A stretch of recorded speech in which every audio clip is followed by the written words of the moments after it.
শান্তি, সাম্য আর গণতন্ত্রের বাংলাদেশ গড়ে তুলতে হবে বলে মন্তব্য করেছেন বিএনপি চেয়ারপারসন ও সাবেক প্রধানমন্ত্রী বেগম খালেদা জিয়া।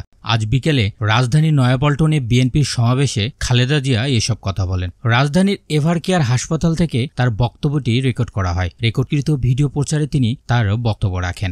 বিসমিল্লাহির রহমানির রহিম। আসসালামু আলাইকুম।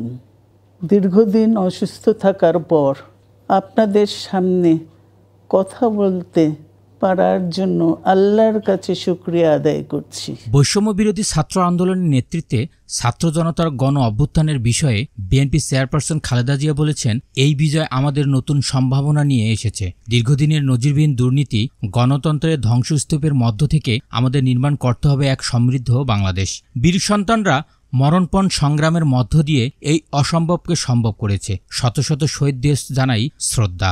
সাবেক প্রধানমন্ত্রী খালেদা জিয়া বলেন, ছাত্র তরুণরা আমাদের ভবিষ্যৎ। তরুণরা যে স্বপ্ন নিয়ে বুকে রক্ত ঢেলে দিয়েছে, সেই স্বপ্ন বাস্তবায়ন করতে মেধা, যোগ্যতা ও জ্ঞানভিত্তিক গণতান্ত্রিক বাংলাদেশ গড়ে তুলতে হবে। মানবাধিকার, সামাজিক ন্যায় বিচার ও সাম্যের ভিত্তিতে নির্মাণ করতে হবে শোষণহীন সমৃদ্ধ বাংলাদেশ।